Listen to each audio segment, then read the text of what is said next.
Um vírus que existe desde a década de 60, sofre mutação e o novo tipo força a metrópole chinesa Wuhan a entrar em quarentena às vésperas do Natal de 2019. Pesquisadores do mundo inteiro tentam criar uma vacina contra a nova infecção respiratória que já matou mais de 900 pessoas e infectou mais de 40 mil seres humanos. Como isso tudo começou? Qual a melhor forma de se prevenir?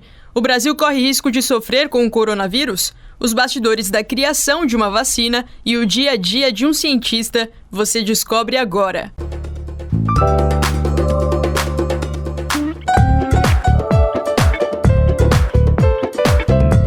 Ciência. Ao pé do ouvido. Você que chega agora para ouvir esse podcast, seja muito bem-vindo, muito bem-vinda ao Ciência ao Pé do Ouvido. Aqui a gente quer falar sobre duas coisas, temas atuais do nosso cotidiano, da nossa vida e ciência. Então, no fim das contas, a gente acaba falando sobre uma coisa só, porque ciência tá em tudo.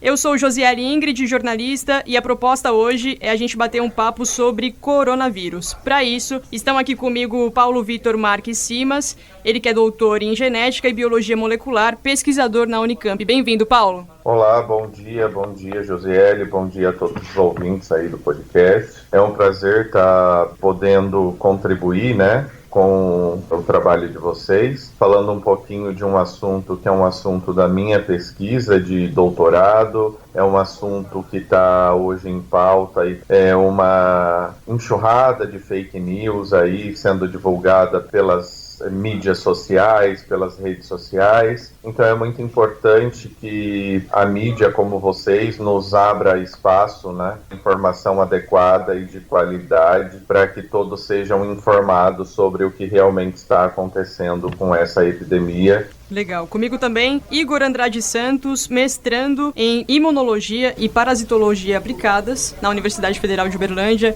Bem-vindo, Igor. Bom dia, pessoal. Agradeço pelo convite de estar aqui. Acho que, como o Paulo já falou aí, é um prazer estar aqui e falar para vocês sobre o coronavírus, que acho que está sendo um surto global, um surto que vai ter um grande impacto aí. E acho que é importante não só disseminar as informações sobre ele, mas como combater as fake news, que acho que tem sido o grande problema em relação a esse vírus. E aí eu espero contribuir de alguma forma, agregar esse papo aqui entre nós. Ah, com certeza vai contribuir muito.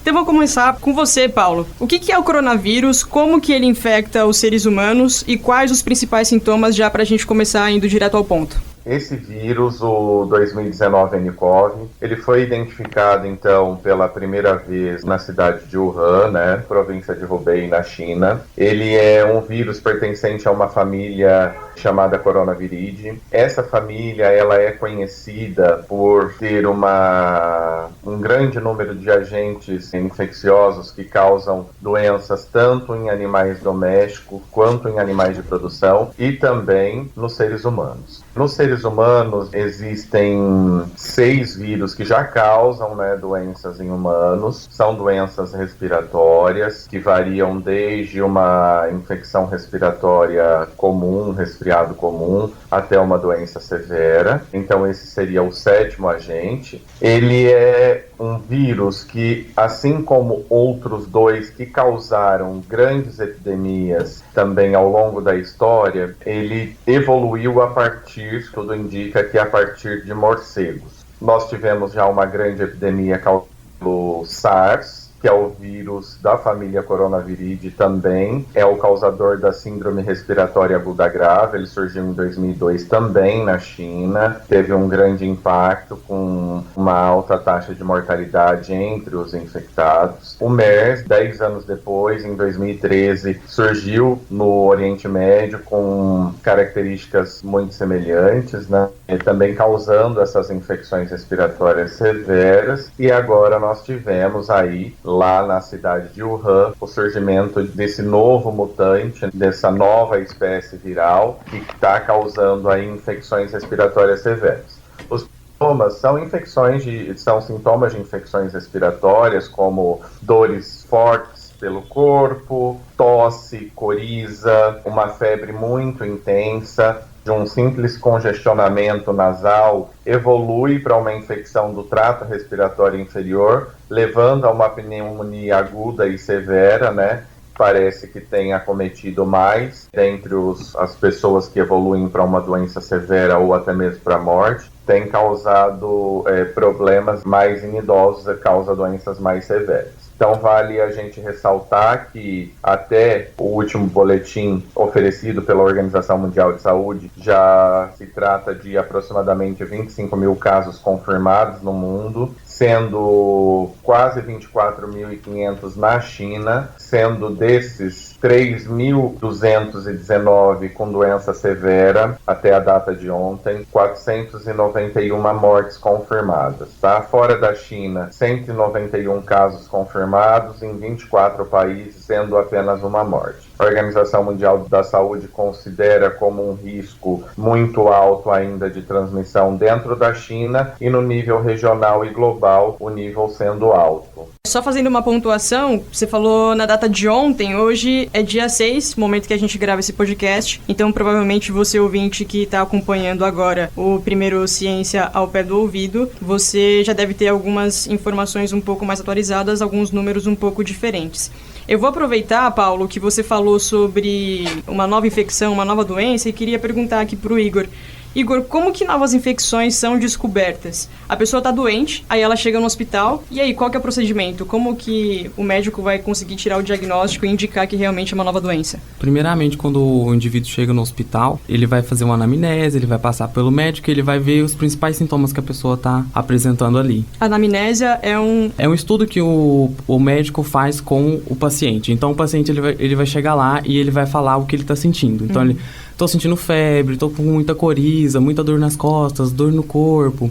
Isso é a anamnese, então é o que o médico vai ver como suspeita clínica do paciente. E a partir dessa anamnese, a gente tem um caminho a se seguir. Então, a partir daqueles sintomas, a gente consegue sugerir uma possível patologia, né? Se aquilo é uma doença infecciosa ou se é algum outro problema. Quando se trata de doenças infecciosas, tem-se um critério a ser seguido, né? Primeiramente, por exemplo, se a gente está falando de uma infecção por dengue, os indivíduos chegam lá com muito cansaço, dor no corpo, alguns com vermelhidão, aqueles enxantemas. Aí o que a gente vai fazer? Nós vamos fazer alguns exames que vão sugerir aquela patologia, aquele patógeno. Então, por exemplo, de dengue, a gente vai fazer exame de plaqueta, vai ver linfócitos, e aí a gente vai conseguir sugerir, né, que a possibilidade daquele indivíduo estar com uma doença infecciosa seja dengue. Quando se trata de uma doença nova, o indivíduo vai ser diagnosticado com aqueles sintomas, provavelmente com um tratamento que seja por aquela patologia que ele está sendo diagnosticado, mas muitas das vezes aquela patologia não vai surtir efeito. Aquele tratamento, desculpa. Então, esse tratamento não vai surtir efeito. A partir disso, a gente vai começar a identificar, por que não funcionou esse tratamento? Então, a gente começa a ver esses sintomas, comparar na literatura, e aí a gente começa a fazer exames, a gente vai conseguir identificar aquele patógeno. A gente chama hoje um exame que chama de PCR, geralmente PCR em tempo real. Quando você pega o material biológico, a gente vai fazer esse exame e a gente consegue identificar a presença do material genético desses patógenos no indivíduo. E durante esses exames, a gente consegue fazer uma multiplex. Então, a gente consegue identificar, a gente fala que a gente usa primers, que são códigos genéticos, né? São códons que a gente vai amplificar esse genoma desse patógeno. E quando a gente amplifica esse genoma, a gente testa para vários vírus. O que acontece? Não amplificou nenhum vírus. Aí você fala assim, eu tô suspeitando que ele tá com vírus, mas ele não amplificou nada. Ou então, por exemplo, amplifica e a gente faz o sequenciamento, a gente vê aquele código genético e a gente vê que não tem nada a ver com o que a gente já tem descrito na literatura. E aí a gente começa a pensar na possibilidade de ter um novo patógeno por ali, rondando. Quer dizer, por toda a sua descrição, não é uma coisa que é feita do dia pra noite, né? Leva um tempo. Não mesmo. Tanto que, quando surgiu o surto, foi em dezembro, eles começaram a ver que tinha um pessoal morrendo, parecia ser uma infecção respiratória, tudo mais, e aí começou a ter muitos casos. E aí, quando eles fizeram o sequenciamento, foram comparar, só em 12 de janeiro, eles conseguiram identificar, depois que já tinham várias mortes, aí que eles classificaram como 2019 nCoV, porque eles conseguiram ver que não era nada parecido com os outros vírus que a gente conhecia até o momento. Sim. Não é um processo rápido. Na verdade, nesse foi extremamente rápido, porque a China tomou uma providência rápida. Mas, geralmente, demora bastante. Bom, você já descreveu aqui quais seriam as etapas, né, até descobrir que infecção, o que está acontecendo, se é uma bactéria, se é um vírus. E aí eu queria perguntar para você, Paulo, como que começa uma pandemia? Eu vi muita gente falando sobre epidemia, pandemia. Eu entendi que pandemia é aquilo que se expande do país. Então, se outras pessoas estão sendo infectadas em outros países, outros continentes, se torna uma pandemia. É isso, não é? É isso mesmo. Então, quando a gente fala em epidemia, nós estamos falando de uma disseminação de uma infecção em nível regional, né? Então, nós estamos falando ali do maior país em termos de extensão territorial e população, né? Um país muito populoso. Então, a possibilidade de um risco de pandemia é muito alta. Então, vou só retomar os casos que aconteceram anteriormente ao longo da história, para a gente poder entender um pouquinho por que a Organização Mundial da Saúde decidiu tomar a decisão de a situação de emergência global. Em 2002, nós tivemos uma situação com o SARS, né? Que também é um coronavírus. Ele evoluiu de morcegos, na verdade, ele evoluiu a partir de morcegos, mas o contato se deu por um contato indireto com os morcegos. Isso é muito bom falar, porque está surgindo aí fake news, como as pessoas estão tomando a sopa de morcego e está se contaminando. Então, só terminando essa linha de raciocínio que eu estabeleci agora, depois eu volto a falar um pouquinho da importância dos morcegos no surgimento dessas doenças. O morcego teve um contato direto com um tipo de animal que é consumido pelos chineses, pessoas que tiveram contato com esses animais contaminados, ou até mesmo que consumiram a carne naquela época, ao manipular essa carne, não pelo ato de consumir, mas pelo ato de manipular essa carne, acabaram desenvolvendo essa síndrome respiratória aguda grave lá em 2002. Em 2013, a epidemia, né, e com risco de pandemia, surgiu do MERS, surgiu do contato dos cuidadores de dromedários e camelos na região do Oriente Médio. E aí, ao se avaliar, né, pelas técnicas que o Igor acabou dizendo aí para você, e por técnicas de biologia molecular também um pouco mais avançadas e abrangentes, que eu vou falar com vocês um pouquinho depois que foi no meu doutorado, eles conseguiram identificar também que o vírus tinha uma alta similaridade com espécies virais dessa família que vivem em morcegos. Mas é muito importante a gente frisar que em todos esses casos o contato foi um contato indireto com o morcego. Então agora, já estabelecido esse raciocínio, é muito importante a gente dizer o seguinte: por que uma infecção respiratória tem um grande risco de causar uma pandemia? Primeiro, essa infecção ela foi identificada primeiro na China. A China é o país mais populoso do mundo. Então, nós temos um grande fluxo de pessoas indo e chegando. Então, nós estamos falando de um mundo extremamente globalizado. Sim. Pessoas indo e vindo a todo momento. Terceiro ponto, nós estamos falando de uma infecção que ela se transmite partículas de saliva, que nós chamamos de fômites, que ficam na superfície. Então, uma pessoa que espirra e coloca a mão, ao espirrar, coloca essa mão na maçaneta de uma porta, alguém vem, coloca a mão na maçaneta, segundo o nariz, então nós tivemos aí uma contaminação indireta. Então, toda doença cuja transmissão pode se dar por meio de aerossóis, elas são muito perigosas porque elas são muito fáceis de serem disseminadas, que é o caso desse coronavírus do 2019 nCoV. E agora, falando um pouquinho dos morcegos, para a gente não falar, nossa, os morcegos são os vilões, então o negócio agora é a gente destruir a natureza, o raciocínio é um pouquinho diferente disso. Por que os morcegos eles têm um contato com esses agentes virais e a relação deles com esses agentes é mais harmoniosa? Ou seja, eu não vejo milhares de morcegos mortos pelo caminho dizendo que, nossa, o 2019 nCoV está matando esses morcegos. Primeiro, em termos evolutivos, os morcegos evoluem há milhares de anos à nossa frente. Então, eles tiveram a oportunidade de ter contato com agentes virais de diferentes famílias e etc., muito antes da gente.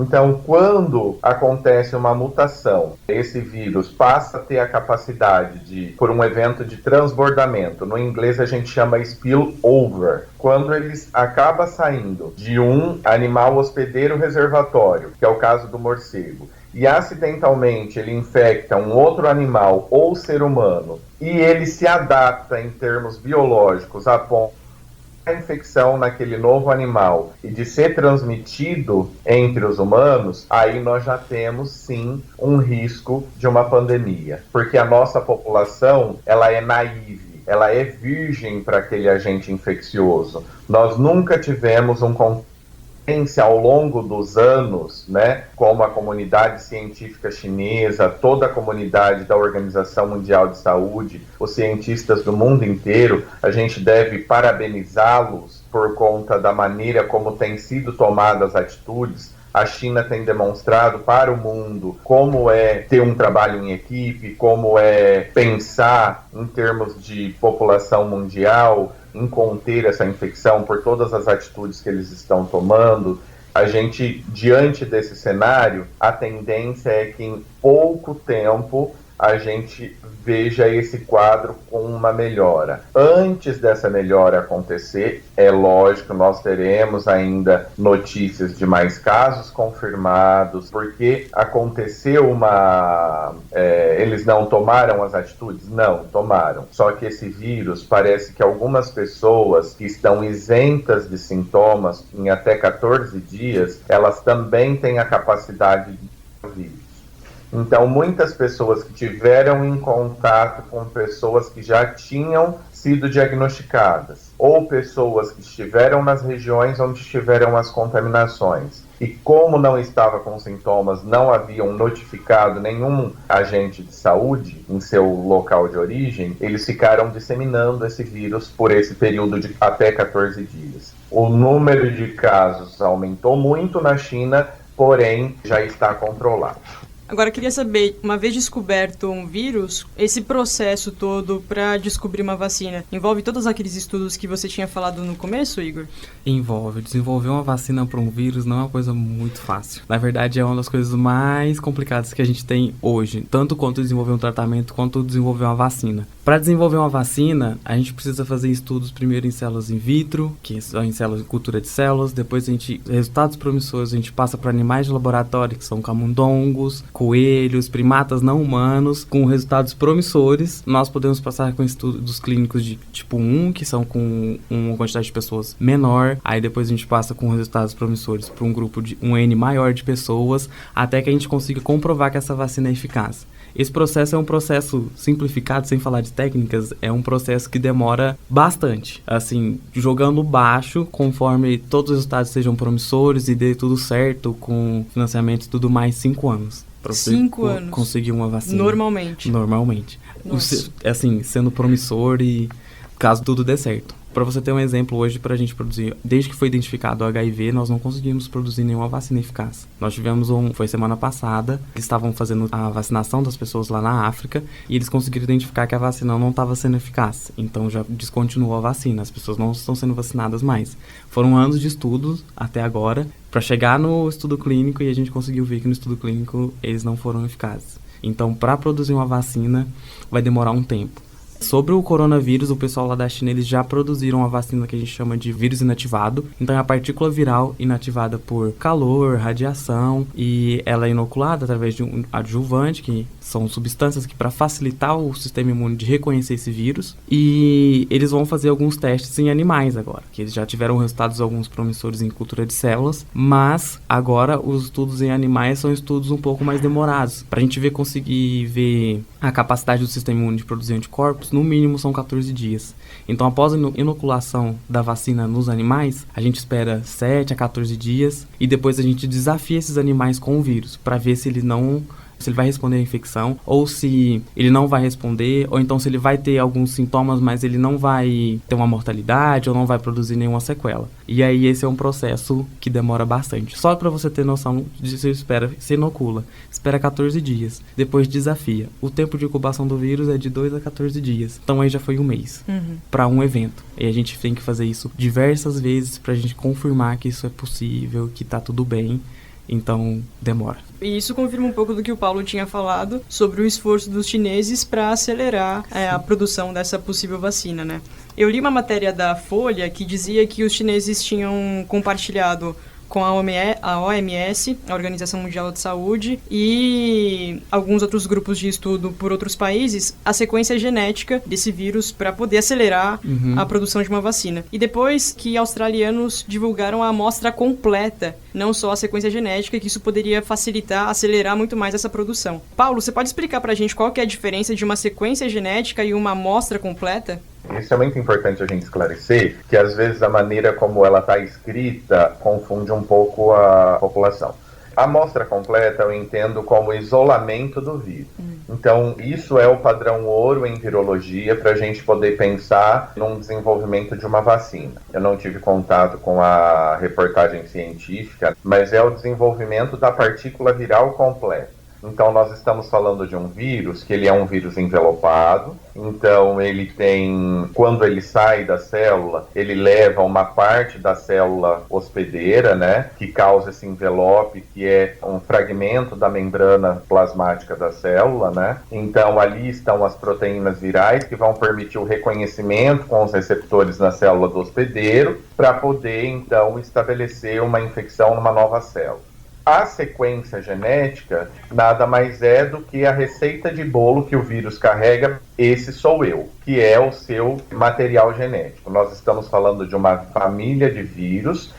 O material genético desse vírus é um material genético de RNA. Então, por que nós temos um grande problema quando nós temos uma epidemia causada por coronavírus?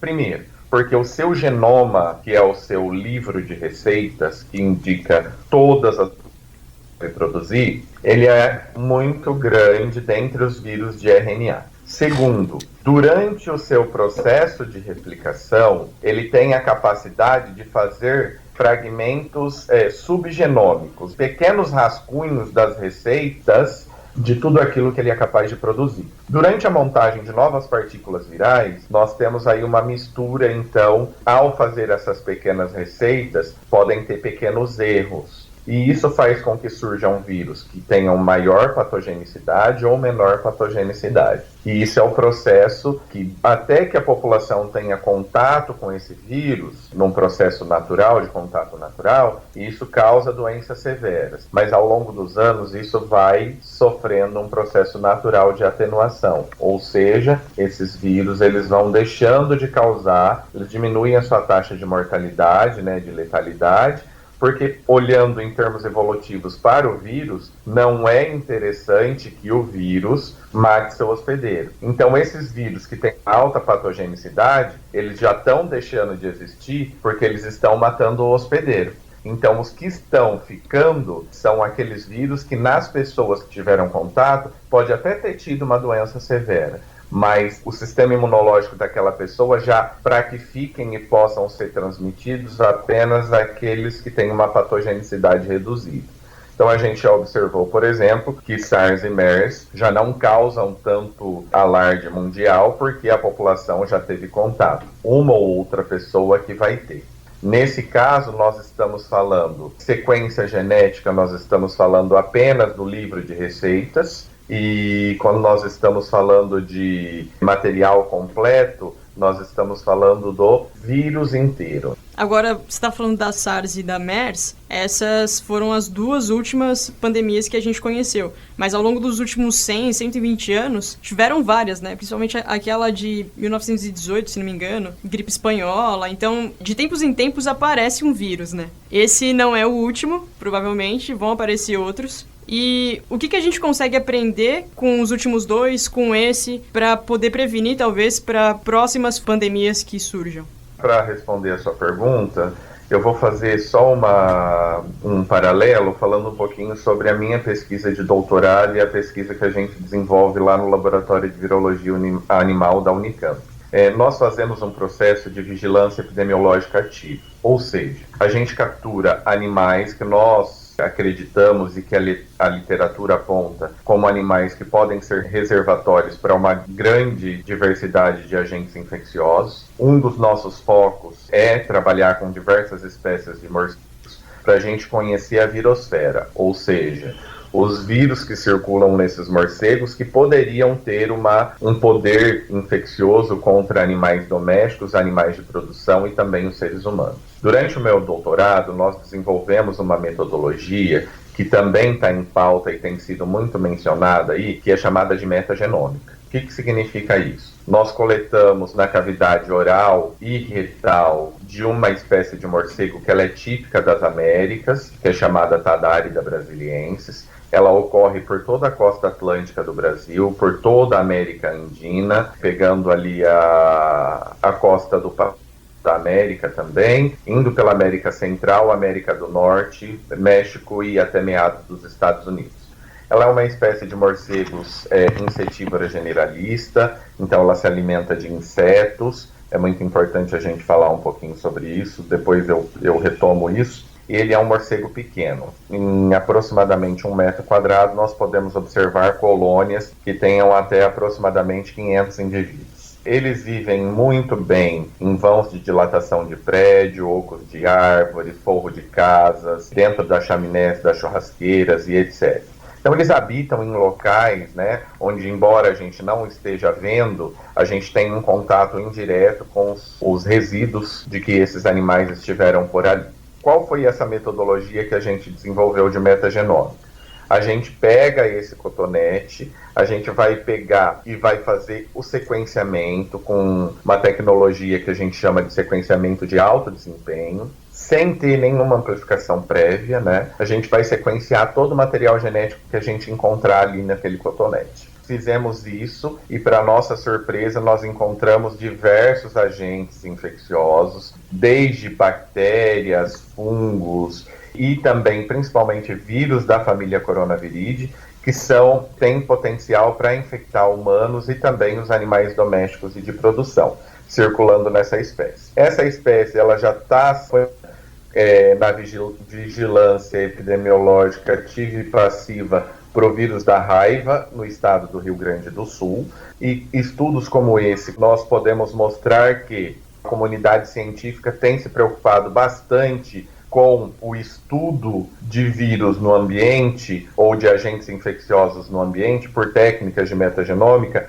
antes mesmo de surgir essas infecções, até mesmo para a gente barrar as primeiras transmissões. Mas o que a gente deve aprender mesmo, que eu acho que deve ficar gravado para toda a população mundial, é que nós devemos repensar a nossa maneira de interagir com o ambiente. Quando a gente fala em saúde pública, nós devemos pensar em saúde única. O que significa isso? É uma tríade, é um tripé. Se um desses estiver em desequilíbrio, nós teremos um desequilíbrio total. E esse tripé em saúde única é saúde humana, saúde animal, saúde ambiental. Nós estamos vivendo um momento em que até o nosso país não se está dando uma grande importância para que se tenha uma preservação dos ambientes naturais. Isso vai causar um impacto muito grande na saúde da população humana também aqui no Brasil.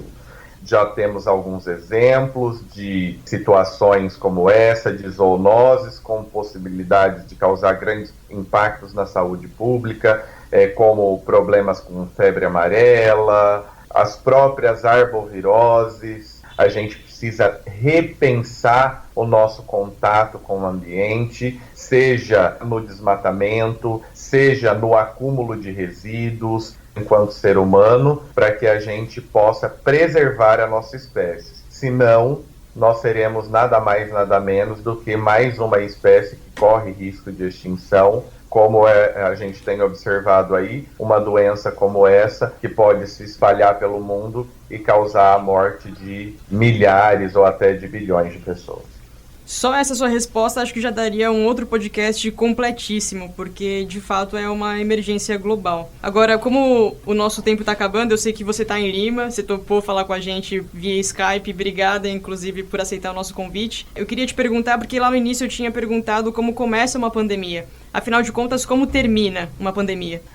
termina da maneira como a gente tem observado, né? Levando informação de qualidade para as pessoas, não deixando que as fake news tomem conta. Então, oportunidades como essa que vocês estão dando é muito importante. Termina com a beleza que a gente tem visto da comunidade científica global, não medindo esforços para que isso aconteça, para que a gente não tenha disseminação. Termina quando as pessoas têm informação de qualidade e começam a se prevenir. Então, diante desse problema que é uma infecção respiratória, né, o conselho que eu dou para as pessoas é: se teve contato com algum suspeito, ou se teve contato com alguém que esteve na região onde começaram-se as epidemias, ou teve casos confirmados, notifiquem a unidade básica de saúde da sua casa. Se teve 2 tipos de sintomas, febre e coriza, ou febre e dores no corpo, associada ao fato de ter estado em contato com alguém que já foi diagnosticado, graças a Deus, no Brasil, nós não tivemos ainda nenhum caso confirmado. Então, assim,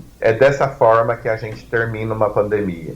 Nesse caso, lavar bem as mãos com água e sabão sempre que possível, porque o envelope, como eu disse para vocês, o vírus é um vírus envelopado, então, ao contrário do que as pessoas pensam, ele tem uma menor estabilidade no ambiente e ele é muito sensível a solventes. Então, por exemplo, o álcool em gel ajuda muito. Em ambientes, deixar sempre os ambientes bem ventilados. Ao espirrar, tentar colocar a camiseta no nariz para que isso não se espalhe pelo ambiente, ou até mesmo colocar o antebraço à frente, não a mão, para que você não possa contaminar outros lugares. Então, essas são as dicas que a gente dá, né? Primeiro, informação de qualidade, que é o que vocês estão oferecendo, né? A mídia brasileira tem oferecido à população. Em segundo lugar, as pessoas tomarem as devidas providências com relação a evitar as maneiras de contágio e de disseminação. Em terceiro lugar, que é uma coisa que é um trabalho de formiguinha, mas que nós devemos começar a repensar. Para encerrar as pandemias, a gente precisa repensar a nossa relação com o ambiente.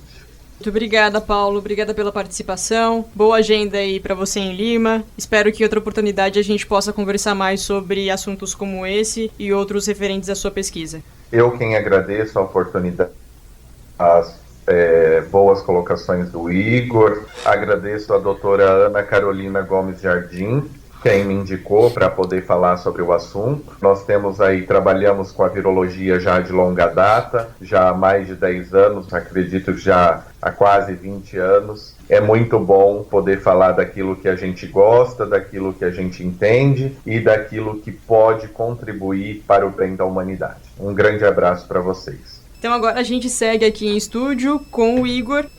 Você falou um pouco sobre o processo e o tempo que leva para fazer a vacina, e eu acho que isso fala muito do que existe por trás de ser um cientista, né? Muitas pessoas têm aquela ideia do cientista de jaleco branco, que tá sempre no laboratório, mas o dia a dia é muito mais complicado, né? Porque você lida muito com erro, tentativa, erro, insistência até dar certo, paciência também. Primeiro, para começar a te falar de pesquisa e ser cientista, eu sou meio suspeito para falar porque eu amo o que eu faço e eu vou defender a pesquisa para sempre, pro resto da minha vida. Mas fazer pesquisa é uma coisa que exige bastante amor, você precisa ter bastante força e vontade. Estudar, o pessoal fala assim, você tem que estudar bastante, você tem que ler bastante. Isso é uma coisa que todo mundo é capaz, todo mundo consegue. Mas fazer pesquisa, principalmente não querendo entrar nesse ponto, mas aqui a gente precisa enfrentar, às vezes umas condições de trabalho não tão boas quanto a gente deveria ter. Os experimentos, a gente está trabalhando com modelos biológicos. São modelos que têm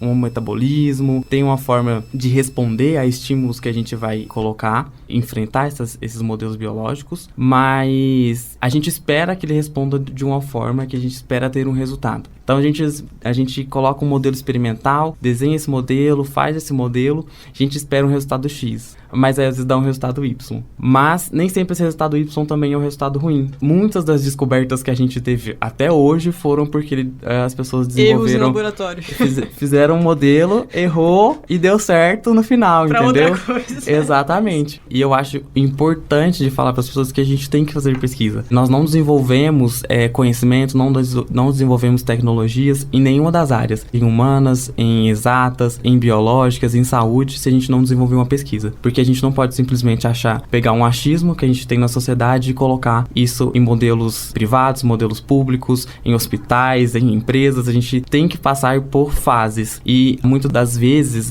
as pessoas não entendem o porquê que a gente precisa de tanto financiamento e porque a gente precisa de tanto tempo. Mas é porque é um processo que a gente quer que chegue no final, depois de 10 anos, mas é que a gente quer que aquilo lá funcione. A gente tem padrões, a gente tem metas e a gente tem pessoas para fiscalizar para que a gente consiga produzir no final um material de qualidade. Por isso que precisa de calma, de força, de vontade, de gostar bastante. Vou te dar um exemplo. Tem um pessoal que faz pesquisa com animais que ficam no mar, no fundo do mar, que tem aquela capacidade de autofluorescência, que ficam naquela região mais profunda do mar. Então eles têm aquelas proteínas que eles mesmos emitem luz. Aí o pessoal fica assim, mas por que você está estudando animal que fica lá no fundo, que não faz parte da nossa vida, não interfere em nada, está estudando a proteína que produz luminescência e tal?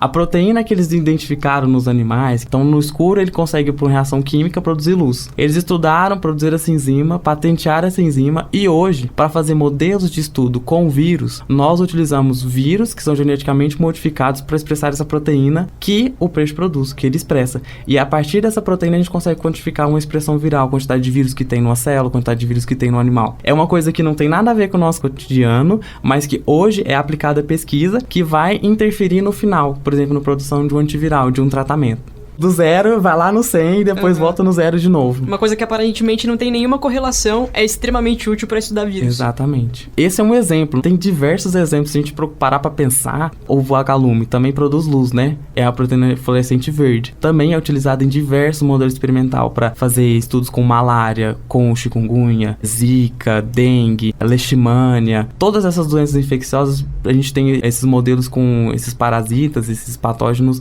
modificados para expressar essa mesma proteína que o vagalume expressa.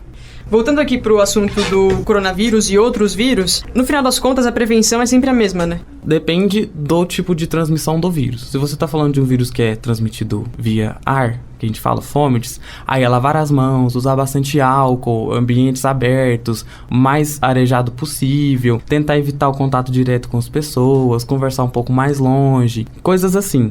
Esse é o máximo de cuidado que você consegue ter quando a gente está falando de vírus respiratórios. Quando a gente está falando de vírus que são transmitidos por vetores, arbovirose, dengue, chikungunya, não tem outra forma de evitar a transmissão se a gente não combater o vetor.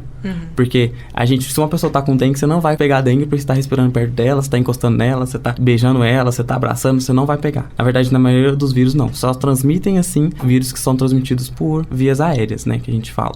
Quando a gente fala de vírus que são transmitidos sexualmente, contato sexual. Herpes também é por contato de fomites. Às vezes a pessoa tá com uma herpes na boca, você encosta na mão, aí encosta na outra pessoa, aí pode ser que aconteça. Mas a herpes só dá em regiões de mucosa. Então, pode ser em regiões do nariz, boca, genitálias, só nessas regiões. Então, se você pegou na pessoa, se encostou no seu braço, você não vai ter herpes no seu braço, tá? Mas a forma de tentar conter essa transmissão vai estar relacionada a como aquele vírus é transmitido, ou aquele patógeno. Então, no caso de vírus que são transmitidos por vias aéreas, vias respiratórias, isso. A prevenção, nesse caso, é sempre a mesma, independente de ser SARS, MERS, coronavírus atual.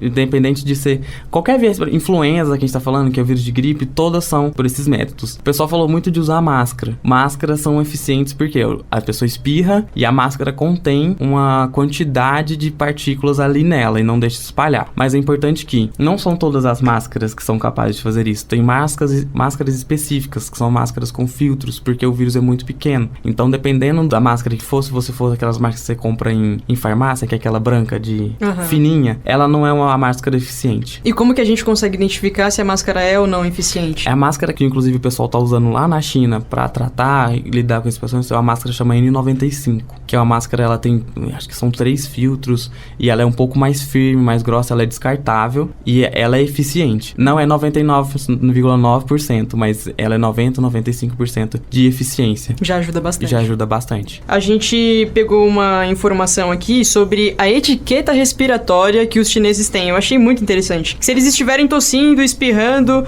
os asiáticos usam máscara para evitar transmitir qualquer que seja o vírus. Em transporte público, na rua, nos lugares que eles frequentam, eu achei isso incrível, porque é um hábito que a gente, por exemplo, não tem aqui, né? Se a gente tá tossindo, espirrando, sai abraçando todo mundo. Exatamente. Eu achei bem legal, não tinha ouvido falar ainda desse manual de etiqueta, mas eu acho que é importante, acho que um tipo de consciência que todo mundo deveria ter em qualquer lugar do mundo. Hoje as pessoas, já vi casos, inclusive dentro da minha família, de pessoa que estava, na época que teve o surto de cachumba, aqui, socou um cachumba tranquilo, foi pra aula, fez prova de boa, e eu fiquei tipo... Poxa, você não pensa no próximo, né?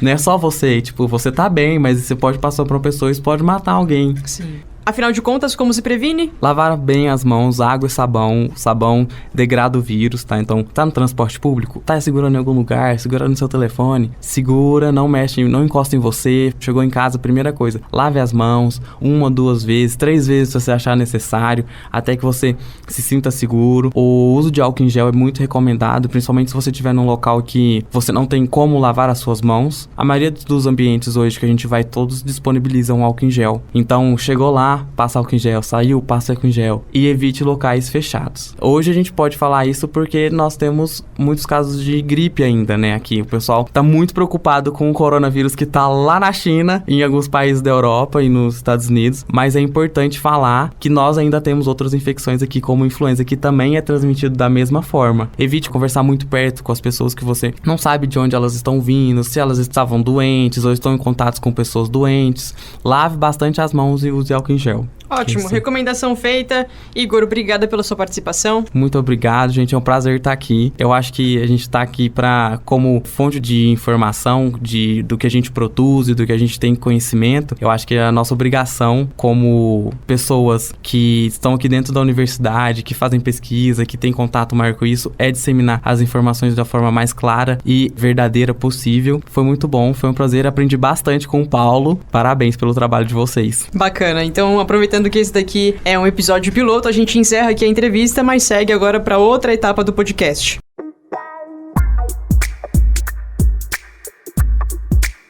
O nosso colaborador Thiago Crepaldi, mais conhecido como Zina, ouviu várias dúvidas sobre o assunto e a gente aproveitou a presença na UFO da pesquisadora Leila dos Santos Macedo, ex-presidente da Comissão Técnica Nacional de Biossegurança, para responder as principais perguntas. Tá pensando o quê? What?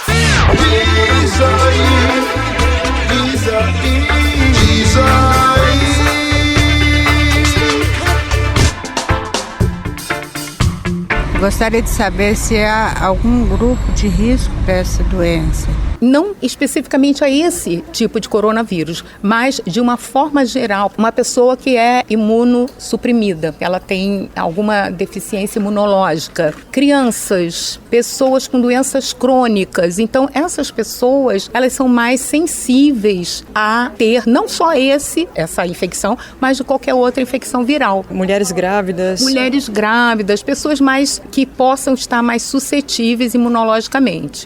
Eu tô vendo algumas informações sobre que vem da alimentação do morcego, da cobra, entendeu? Então a minha dúvida maior era nessa questão de onde que tá vindo o corona, sabe? De onde está vindo o vírus. Pois é, são vários estudos que estão sendo feitos no momento, alguns não são conclusivos ainda, tá? Esse primeiro caso que foi identificado, 1º de dezembro de 2019, que estava associado a uma pessoa que frequentou o mercado desses alimentos que tem animais vivos, tanto silvestres como animais domésticos também, né? Porque, como eu falei, esse coronavírus é uma variante de vários que já existem, né? Desde a década de 60, que vários foram já identificados. Então, são variantes mais ou menos patogênicas que, dependendo do momento, ele pode se tornar patogênico para humanos. O Brasil corre menos risco por ter um clima quente? Porque parece que os lugares que estão sofrendo são frios. Exatamente, porque esses vírus são vírus respiratórios. A infecção se dá pela contaminação das vias respiratórias, né? Como é um vírus da gripe. Você vê, a maioria das pessoas ficam gripadas na época de inverno, lugares frios, elas ficam mais suscetíveis. Então, o mesmo acontece com esse vírus. Nós temos hoje o inverno no hemisfério norte e a maioria dos países onde está surgindo tendo essas infecções são exatamente em países que estão hoje, nessa época, estão no inverno. Então, o coronavírus desse, especificamente, né, ele não resiste mais do que 3 horas a seco, e ainda mais com calor.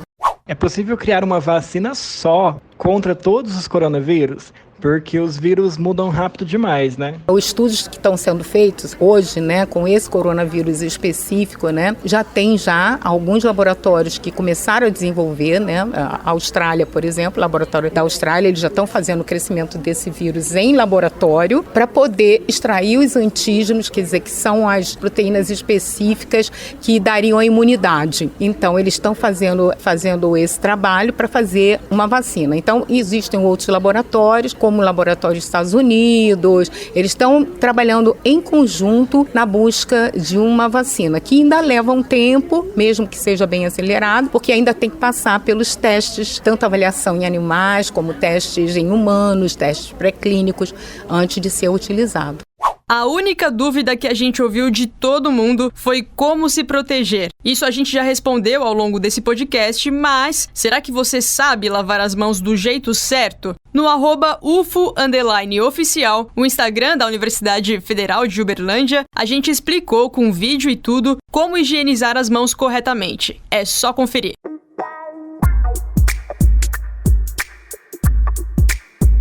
Agora, mudando de assunto, eu conto com a Dielen Borges para deixar a gente mais bem informado no universo acadêmico.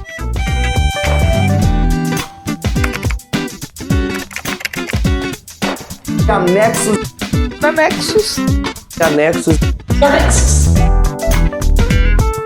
Oi, Josi. Esses vão ser os nossos primeiros anexos. E o que a gente fala aqui? São alguns conteúdos extras, algumas informações que possam interessar para os nossos pesquisadores, tanto o pessoal que está na graduação, quanto quem já é pesquisador mais experiente. Por exemplo, a primeira informação que a gente tem aqui é sobre o Prêmio de Fotografia do CNPq, que está com inscrições abertas até o dia 20 de março. O Prêmio Fotografia, Ciência e Arte, ele é promovido pelo CNPq e podem participar estudantes de graduação e pós-graduação, professores, pesquisadores, com imagens produzidas por câmeras fotográficas ou instrumentos especiais. O vencedor, ele recebe um prêmio no valor de R$8.000 e também passagem aérea e diárias para participar da reunião da SBPC, que é a Sociedade Brasileira para o Progresso da Ciência. E também tem prêmio para o segundo colocado, para o terceiro. Para fazer as inscrições, basta entrar no site www.premiofotografia.cnpq.br e lá também tem imagens dos eventos anteriores, outras imagens que foram premiadas que podem inspirar os pesquisadores. Se tiverem na dúvida, mas o que eu posso mandar da minha área? Eu sou de humanas, que tipo de imagem pode interessar, por exemplo? Lá tem uns exemplos bem inspiradores. Bom, um outro anexo que a gente tem aqui foi sobre a campanha Eu Pareço um Cientista, um movimento espontâneo que surgiu no Twitter e que a gente pegou uma carona lá também. No início de janeiro, pesquisadores de diversas partes do mundo se engajaram no movimento I Look Like a Science. Essa é uma hashtag, ou na versão brasileira, a hashtag Eu Pareço Cientista. Eles compartilharam no Twitter fotos deles e dos seus estudos, buscando romper com os estereótipos da profissão. Por exemplo, aquela ideia de uma ciência mais eurocêntrica, masculina, branca. Então, pesquisadores de diferentes etnias e idades têm fotos bem interessantes. Ainda dá para entrar nessa hashtag lá no Twitter e ver o material que foi compartilhado. No perfil da Universidade Federal de Uberlândia, nós também retweetamos alguns desses posts de pesquisadores que são daqui. E um último anexo que nós temos hoje é sobre a Semana Nacional de Ciência e Tecnologia de 2020.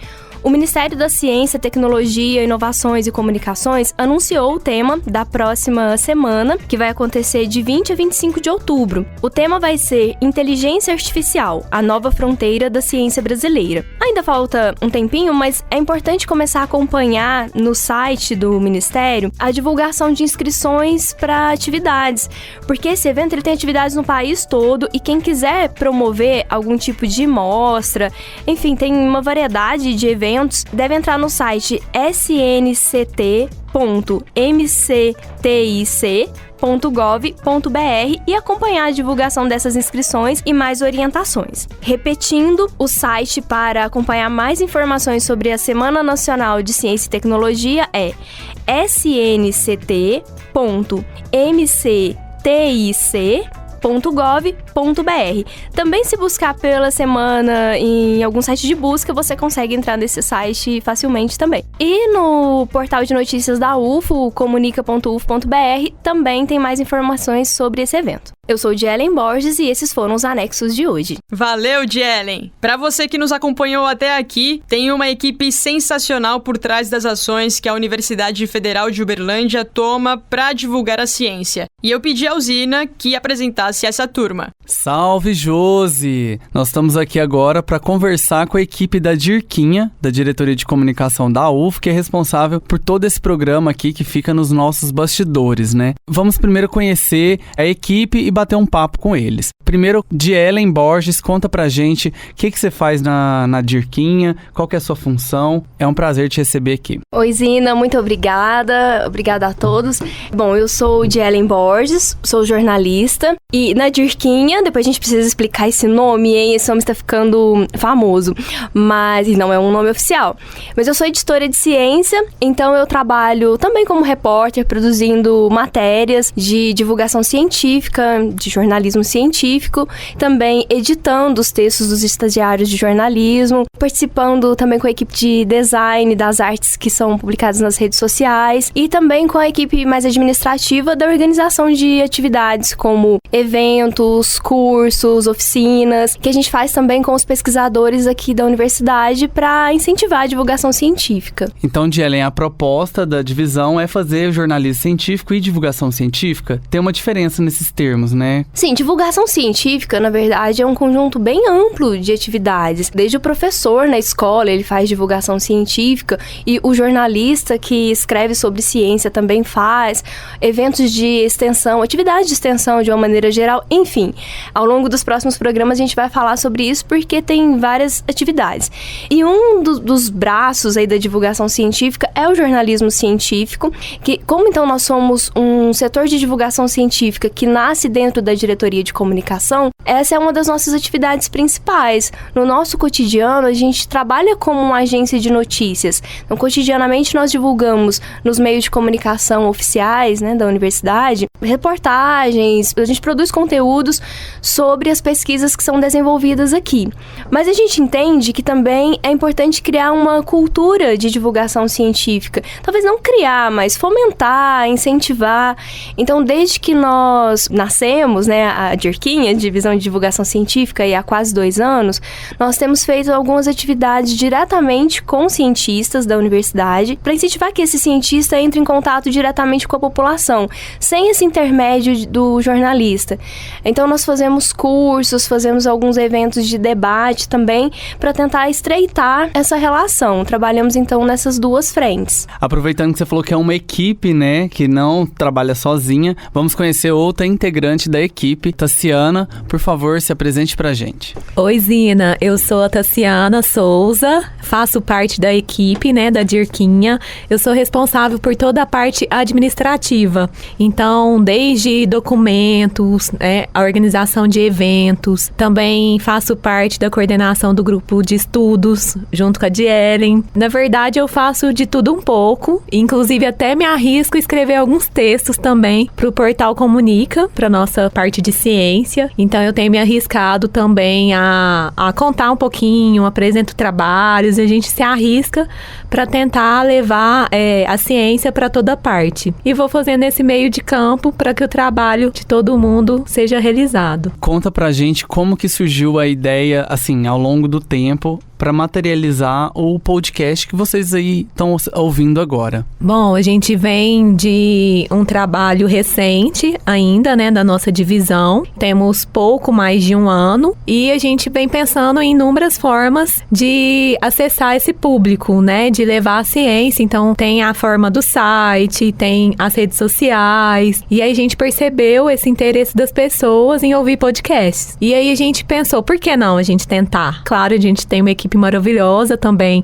na rádio, que possibilitou a gente se arriscar nessa mídia que tem feito tanto sucesso. Onde tem sucesso, a gente quer participar também. A gente acredita que vai ser um trabalho bem legal e que as pessoas podem escutar fazendo suas atividades diárias, dirigindo, lavando roupa, né? Então, a gente acredita que vai ser algo que não vai necessitar um esforço tão grande da pessoa tirar algum momento para ouvir. Agora eu converso com o Lucas, que fez a sugestão do nome do nosso podcast, Ciência ao Pé do Ouvido. Mas antes, conta pra gente, Lucas, o que você faz na divisão? Então, Zina, eu sou meio que agregado da Dirquinha, né? Eu fico lá, é uma parceria que tem entre a Dirco e a Engenharia Mecânica. Eu faço a divulgação científica da Engenharia Mecânica de um projeto de pesquisa financiado pela Petrobras e faço redes sociais também. Então, meu papel na Dirquinha é sempre que tiver pautas relacionadas à Engenharia Mecânica, eu fazer esses textos e publicar em primeira mão no Comunica. E conta pra gente como que surgiu a ideia e como que vocês chegaram nesse nome do nosso podcast. Então, durante a reunião o nome veio na minha cabeça, assim, justamente pelo trocadilho de tal pé do ouvido por ser podcast, né? E depois o pessoal gostou, justamente pela essa questão da mineiridade e de ter toda essa parte da conquista, de estar falando no seu ouvidinho, assim, coisas interessantes. Muito bacana, Lucas. E agora vamos conhecer um pouquinho mais sobre a Ana. Ana, chega mais e conta pra gente o que você desenvolve na Dirquinha. Oi, Zina, então. Eu sou estagiária de design aqui na Dirquinha, né? E eu fico responsável por criar alguns posts para as redes sociais. Então a gente entra com posts no Facebook, no Twitter, no Instagram, com uma linguagem bastante acessível para todos os públicos. E além disso, a gente tenta buscar colocar imagens que ajudem as pessoas a compreenderem melhor as pesquisas que desenvolvem aqui na universidade. E é basicamente isso. E você, como aluna do design, conta um pouquinho pra gente como que essa linguagem diferenciada atrai o público para a leitura dos textos, por exemplo, no portal do Comunica. A gente publica os links das matérias Comunica em todas as redes. E a partir disso, as pessoas podem acessar, né? Pro Comunica mesmo, as artes que eu mais costumo fazer são os infográficos, que eles podem ajudar na compreensão quando tem muitas informações, alguns dados que não tem como a gente especificar tão bem num texto. O infográfico, ele, além de dar um respiro quando a pessoa tá ali lendo, ele também traz esse apelo visual, dá aquela vontade de continuar na matéria. E aí nas redes sociais a gente chama com o título e imagens principais das pesquisas para as pessoas irem lá e conferirem toda a matéria. Para você que nos escuta no Ciência ao Pé do Ouvido, esse é o pessoal que está por trás da produção do Ciência ao Pé do Ouvido. Eu sou Zina Crepaldi e fico por aqui. Até a próxima.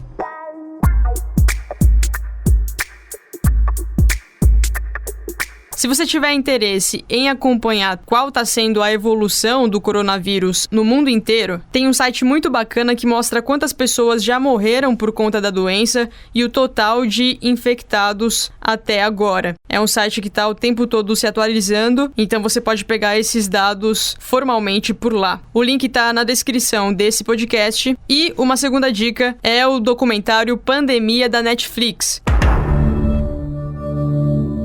É um documentário que fala das principais gripes que já acometeram a humanidade ao longo dos últimos 120 anos, mais ou menos, e conta a história também de 2 cientistas que estão tentando criar uma vacina única para todos os tipos de gripe. Se você gosta do assunto, dá uma olhada lá que provavelmente você vai curtir bastante esse documentário. É isso. Muito obrigada por nos oferecer os seus ouvidos e até a próxima! Você ouviu o episódio piloto do podcast Ciência ao Pé do Ouvido, um projeto da Divisão de Divulgação Científica da Universidade Federal de Uberlândia, em parceria com a Diretoria de Comunicação da UFO. Roteiro e apresentação, Josiele Ingrid. Anexos de Ellen Borges. Colaboração geral, Tiago Crepaldi.